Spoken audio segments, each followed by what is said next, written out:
Rosie wasn't barking. Most dogs either bark or growl, but Rosie just stood there. Her fur was dirty, her eyes were dull, and then, that first sound I heard, I had never heard a dog cry like that before. Neither a bark nor a whine. More like a muffled cry from deep within, painful, broken, almost human. It was like the final throes of a heart that had been silenced for years. The person who had used her for entertainment had abandoned her on the street when they no longer needed her. When we took him from the shelter, no one could even make eye contact with him. He kept his distance from people but wasn't aggressive. He was just tired. He didn't bark or growl. When I bent down next to him, I touched him gently. He looked at me as if I had sent him a connection from my heart. He leaned toward me. I couldn't help but cry. When we arrived home, he looked around. Finally, he turned toward the wall, sat in a quiet corner, and let out another wail. I think he just wanted to rest and recover from his exhaustion. After feeling unhappy for so long, he finally felt safe enough to give up his struggle for survival. While we were talking to him, he moved his ears but did not turn his face.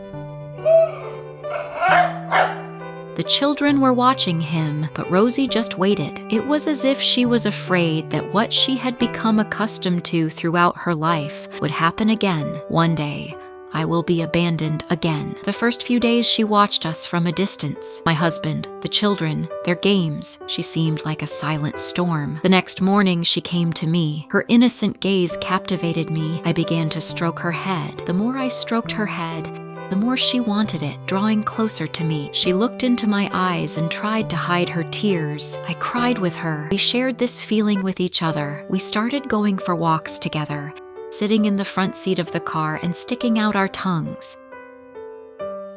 Even playing with the children's toys made him feel wonderful. It was as if he was living the childhood he never had. If you have a dog friend with whom you can share your feelings, please like this video. Don't forget to write your dog friend's name in the comments. Rosie gradually became the heart of our lovely home. Even though she sometimes pretended to cry to get attention,